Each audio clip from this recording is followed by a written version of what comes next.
ating pag-aaralan ngayon ay tungkol sa mga kagamitan at kasangkapang pang-industriya. Ang layunin ng araling ito ay natutukoy ang mga uri ng kagamitan at kasangkapan sa gawaing kahoy, metal, kawayan at iba pa. Ito ay isinulat ni Malvin L. Morales. Tara, samahan niyo ako at pag-aralan natin ito. Ang una nating gagawin ay sasagutin natin ang mga katanungan na nasa subukin. Panuto, basahin ang mga pahayag sa ibaba at tukuyin kung ano ang ipinahihiwatig nito. Piliin ang iyong sagot sa loob ng kahon. Isulat ang iyong sagot sapat lang. Mayroon kayong 5 segundo para sagutin ang bawat isang tanong.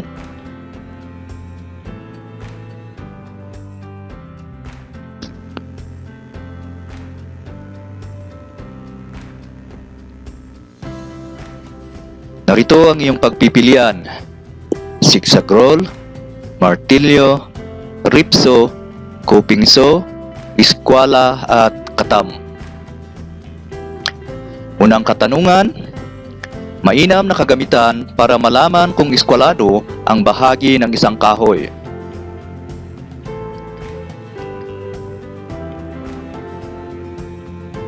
Pangalawa, ang kagamitan na ito ay ginagamit bilang pampakinis sa ibabaw ng tabla o kahoy.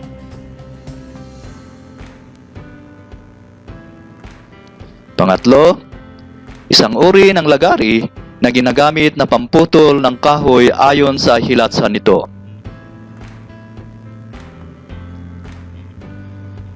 Tignan nga natin ang iyong mga kasagutan kung tama. Unang tanong, eskwala.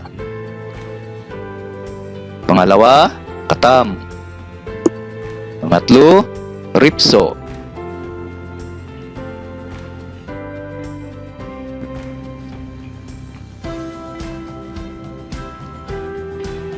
Pang-apat na katanungan: gagamitin ang lagaring ito kung gustuhin mong pakurba ang hugis ng kahoy na iyong puputulin. Panglima, kung gusto mong sukatin ang taas, lapad at kapal ng materialis, gagamitin ang panukat na ito. Tignan nga natin uli ang iyong mga sagot. Kaapat na katanungan, coping saw. Kalima, zigzag roll.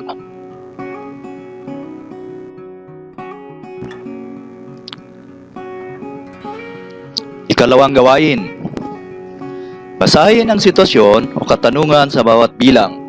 Piliin at bilugan ang titik ng tamang sagot. Mayroon kayong 5 segundo para sagutin ang bawat tanong. Unang katanungan: alin sa mga sumusunod na kagamitan ang ginagamit bilang panghasa ng kasangkapan? Letter A, lagari. Letter B, katam. Letter C, hikil. Letter D, zigzag roll. Ang sagot, katam.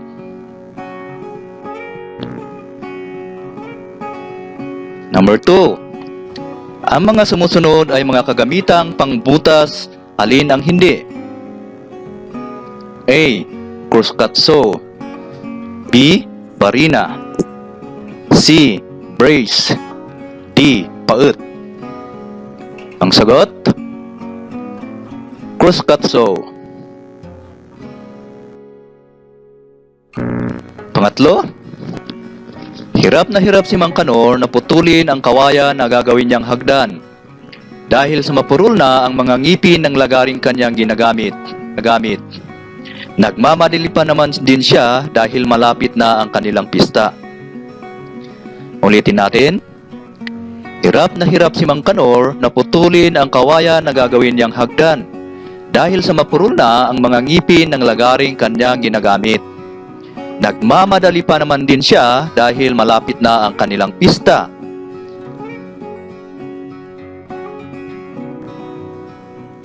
Paano mo matutulungan si Mang Kanor? Letter A, dapat hasain ang kanyang lagari gamit ang bato. Letter B, dapat hasain ang kanyang lagari gamit ang kikil. Letter C, dapat hasain ang kanyang lagari gamit ang oil stone. Letter D, dapat hasain ang kanyang lagari gamit ang buhangin.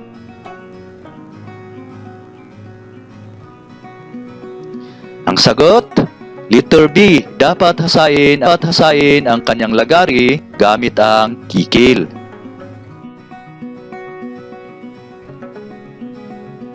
Pang-apat na katanungan, kung gusto mong higpitan o luwagan ang tornilyo, alin sa sumusunod na kagamitan ang iyong gagamitin? Letter A, martilyo. Letter B, bato. Letter C, maso. Letter D, istornilyador. Sagot, letter D, istornilyador.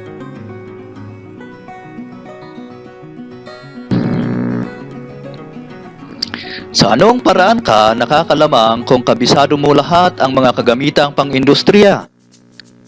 Letter A, ikaw ay makakatipid sa oras at lakas. Letter B, maging maayos sa pagpaplano upang maging mas madali ang paggawa ng mga gawain. Letter C, tama ang mga pahayag sa litra A at B. Letter D, wala sa nabanggit ang sagot. Ang sagot, letter A, ikaw ay makakatipid sa oras at lakas.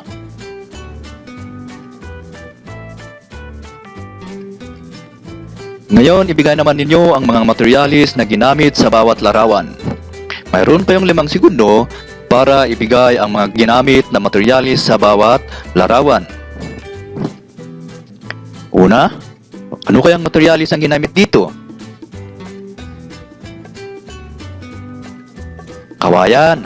Tama. Pangalawa, bakal. Tama.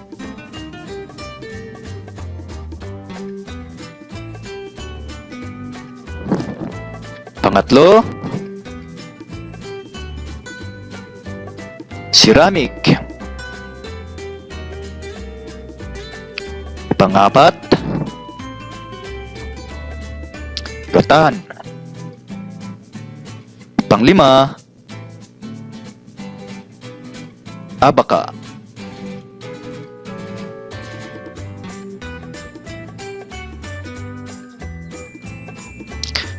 Ngayon, suriin naman ninyo ang larawan na nasa ibaba at sagutin ang mga tanong. Mayroon kayong 15 segundo para sagutin yung mga tanong.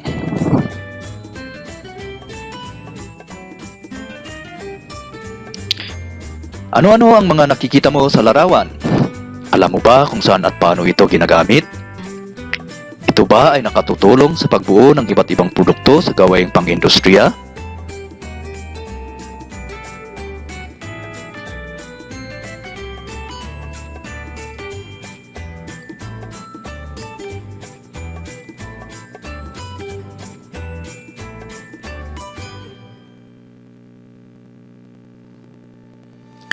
Ngayon, tuklasin mo at kilalanin ang iba't ibang kasangkapan o kagamitan na makakatulong sa pagbuo ng isang proyekto. Simulan na ang pag-aaral sa module na ito.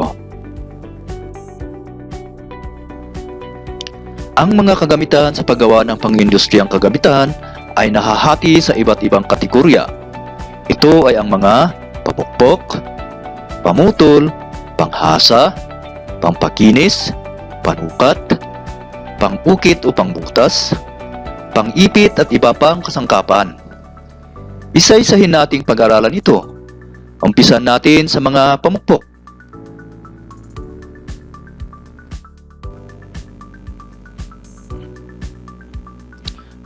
Mga pamukpok. Una ay martilyo. Ano ba ang gamit ng martilyo? Ito ay ginagamit na pambaon sa paet at pako. Gamit din itong pamukpok ng metal. Pangalawang pamukpok, maso o malyite. Ito naman ay pamukpok sa bakal, kahoy o guma.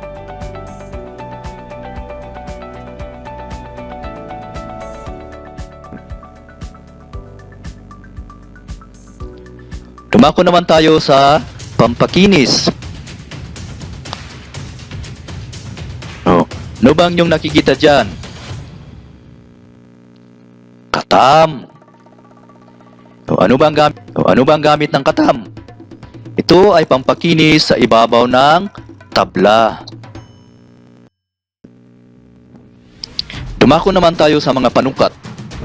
Meron tayong ruler, eskwala. Ano bang gamit ng ruler? Panukat sa isang bagay. Karaniwang sukat nito ay nasa sentimetro at pulgada. Yung eskwala naman ay ginagamit sa pagsukat ng lapad, taas at ginagamit din upang malaman kung eskwalado ang bahagi ng kahoy.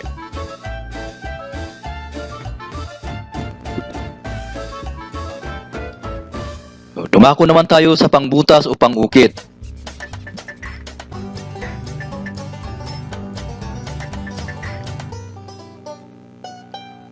Barina o electric drill.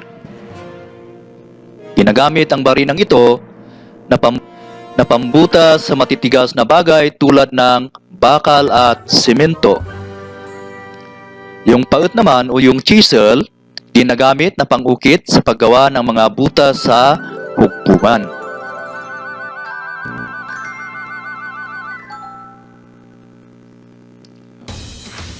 Ano naman ang mga kagamitan na nabibilang sa panghasa?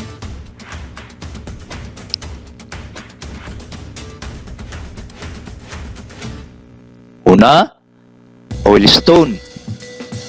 Ito ay panghasa sa tuwid na kasangkapang pamutol tulad ng itak at kutsilyo. Kikil. Ito naman ay panghasa sa mga ngipin ng lagari.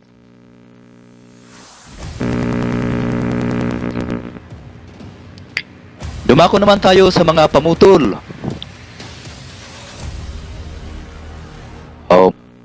Meron tayong ripso. Saan ba ginagamit itong ripso? Ito ay ginagamit na pamutol ayon sa hilatsa ng kahoy. Yung pangalawa ay tinatawag nating keyhole saw. Ito ay uri ng lagari na ginagamit na pambutas ng pabilog.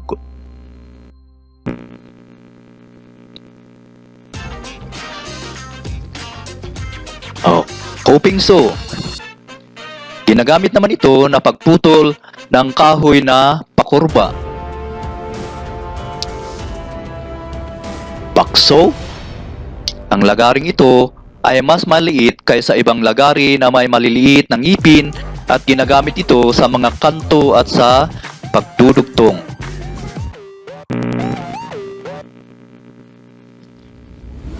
Sa mga pang-ipit naman, ang mga kagamitan na ginagamit sa pang-ipit ay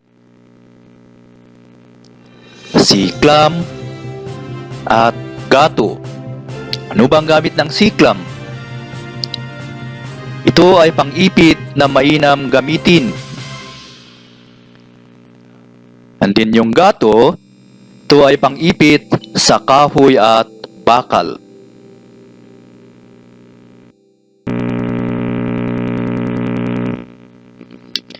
At yung iba pang kasangkapan ay distornilyador, plies. Ano ang gamit ng distornilyador? Ito ay ginagamit na panghigpit o pampaluwag sa tornilyo. Yung plies naman ay pamputol ng alambre o kawad. Ginagamit ding panghawak, pangtuwid, pambunot ng pako at tornilyo. Ano pa? Meron ding gunting. Ang gunting ay ginagamit sa panggupit ng mga materyales tulad ng sinulid, himaymay, lata, tila, papel, ayon sa uri nito. Liabi. Ginagamit na pampaluwag o panghigpit sa mga dugtungang yari sa bakal. Alamin naman natin ang mga kagamitan at kasangkapan na ginagamit sa gawaing pang-industriya. Isulat ito sa hanay na kinabibilangan. Mayroon kayong 15 segundo upang sagutin ang mga ito.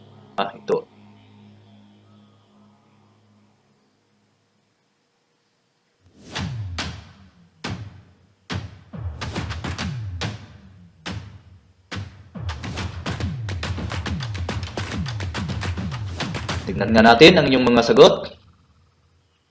Ano ba ang mga kagamitan na bibilang sa pamukpok? Martilyo, maso, malyete.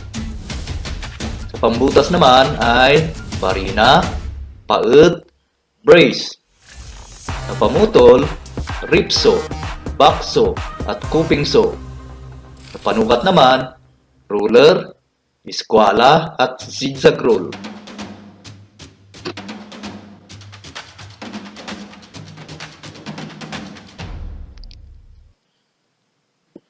Punan naman ninyo ang patlang upang mabuo ang bawat kaisipan sa araling ito.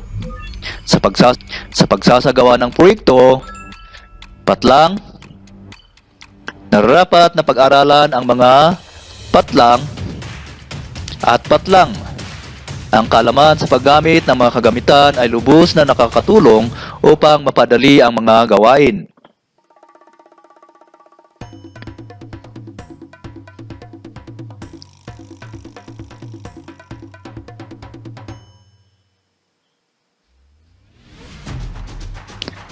Tignan nga natin ang inyong mga sagot.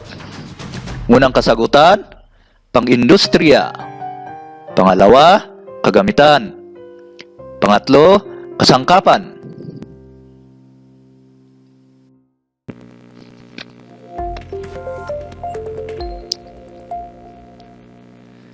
Alamin naman natin ang iba't ibang gamit sa inyong tahanan na may kinalaman sa paggawa ng mga produktong kahoy, kawayan o metal. Isa-isahin kung saan o paano ito ginagamit.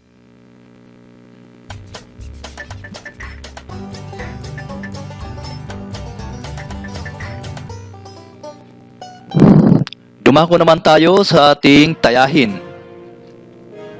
Ang panuto, basahing mabuti ang bawat sitwasyon o katanungan sa ibaba.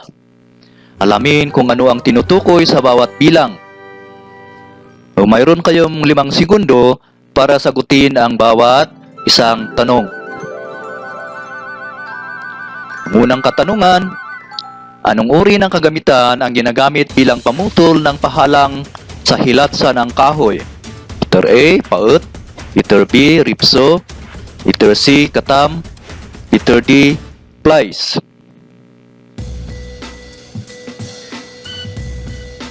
Sagot, letter B, ripso.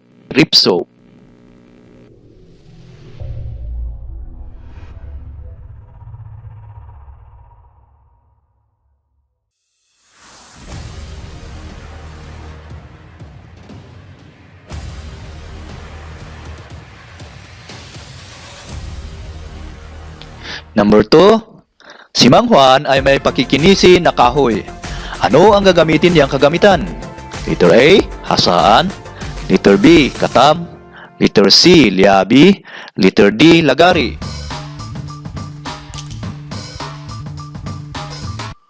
Sagot,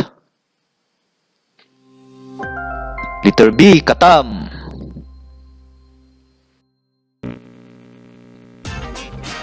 Number 3, may napansin si Kuya na may nakausling papo sa upuan. Anong kagamitan ang kailangan niya para maayos ito? Letter A, lagari. Letter B, paet. Letter C, martilyo. Letter D, barina.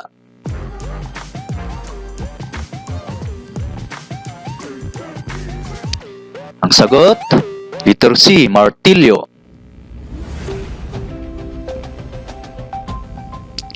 Number 4, ang kikil at oilstone ay kagamitang patlang. Letter A, panghasa. Letter B, pamutol. Letter C, panukat.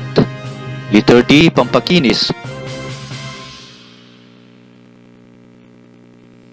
Sagot, panghasa. Number 5. Anong kagamitan ang gagamitin kung may luluwagan o hihigpitan na tornilyo? Letter A, liabi. Letter B, distornilyador. Letter C, martilyo. Letter D, hasaan.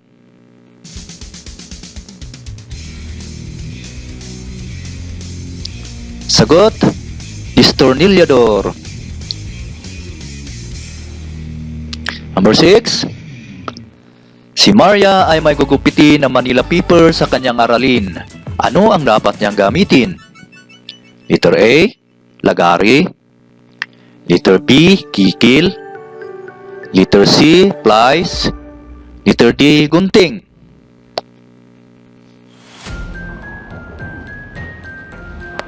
Sagot, letter D, gunting. Number 7.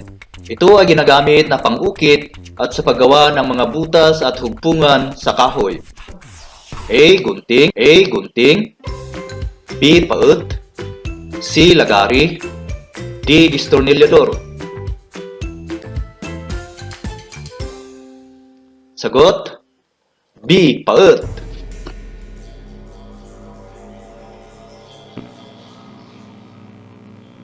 Number 8. May tatanggalin si Edie na gripo. Anong kagamitan ang dapat niyang gamitin? Letter A, plies. Letter B, katam. Letter C, liabi. Letter D, maso.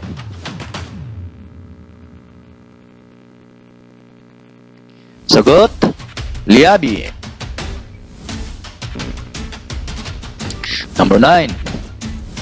Anong kagamitan naman ang gagamitin sa pagputol ng pakurba sa gawaing kahoy? Letter A, zigzag roll. Letter B, brace. Letter C, gunting. Letter D, coping saw.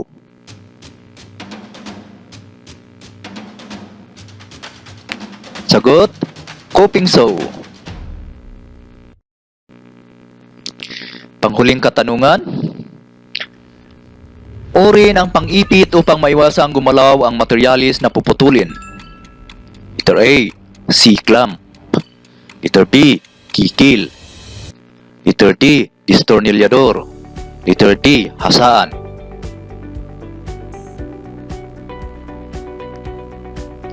Sagot, C-clamp.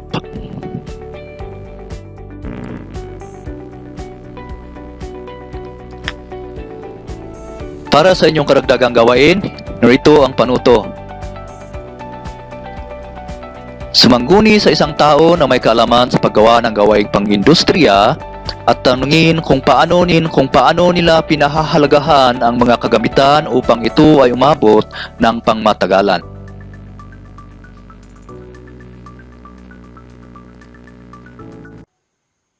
Dito nagtatapos ang ating aralin. Hanggang sa muli, paalam mga bata. Bye-bye!